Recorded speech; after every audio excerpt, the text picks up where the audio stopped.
Alistair, it's great to chat now after Lindian received binding commitments from institutional and new and existing sophisticated investors to raise $35 million. Firstly, the significance of this placement can't be overstated as it facilitates the payment of the third tranche of US $10 million, which will in effect give you 100% ownership of the globally significant Kangankundi rare earths project. To start, could you just break down the optionality that this placement provides you as you continue to advance towards production at Kangankundi? Sure.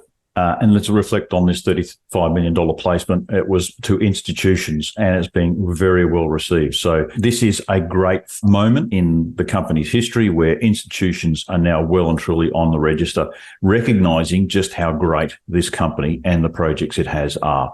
So very happy that Euroz Hartleys have facilitated this along with the chairman to institutional placements. Very happy about that. Yes, it does facilitate the next $10 million placement, which is due on 27th of July. So that will be now in train and it gives us effective 66% ownership, but 100% control of the project, with the last $10 million due either August 2026 or commencement of first production, obviously because we have plans to actually go into construction and production.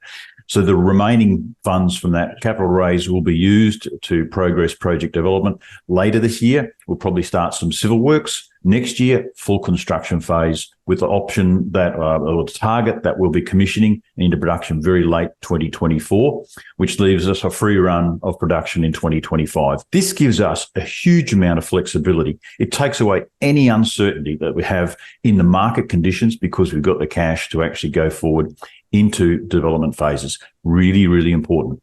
It also allows us then to leverage on things like offtake agreements. Funny you should mention that, Alistair. So while the placement allows Lindian full control of future production output from stage one at Kangankundi, I understand, as you mentioned just there, that this placement will also determine offtake agreements which are likely to be negotiated once the maiden mineral resource estimate is published.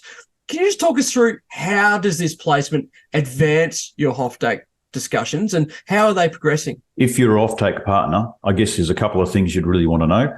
That you do have genuine board control of an entity that has this operating asset, and B, that there's some tangible mineral resource statement that is quantified under the JORC code.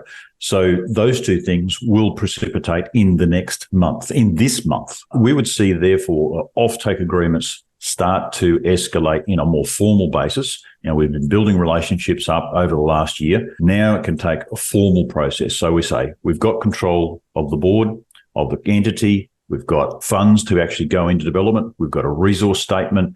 Here it is. Now let's talk the tangible aspects of how much we're going to produce, how much we're going to market, what are the sales conditions.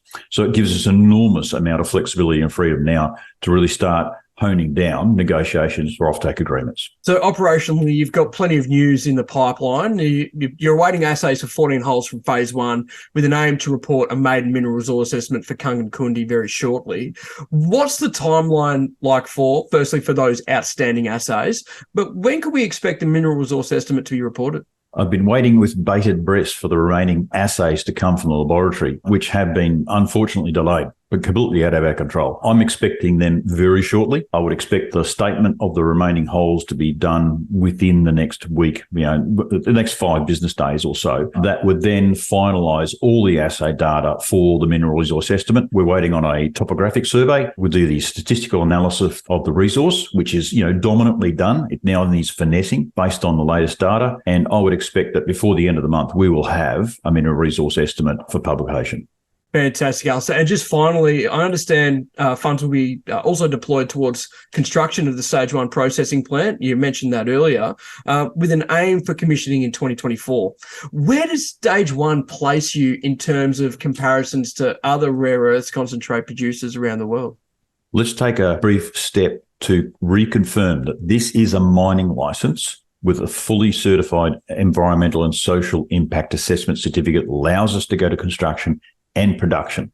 So that is a fundamental advantage we have in launching ourselves into construction and production. On the basis of what we're seeing at the moment, and we've depended upon the resource statement, but we would expect that our production capacity would position us within the top 10 in the world. If I've got the data correct, I'm using some external resource databases on production statistics to give me that information. There's very few. There's only MP Materials in US that produce a mineral concentrate. Essentially, they're a market cap of US $8 billion selling concentrate, mostly into China. That would make us the second biggest in terms of concentrate sales. But in terms of total contained rare earth, from the statistics we're seeing, if we were to produce, for example, with an aim of a target of somewhere around 10,000 tonne per annum of rare earths in concentrate, it would put us somewhere in the top 10, but maybe 6th or 7th or something like that. Fantastic, Alistair. Well, look, congratulations on this development, and we look forward to the future for Lindian Resources, and it's looking pretty bright. So thanks for joining me. Thank you.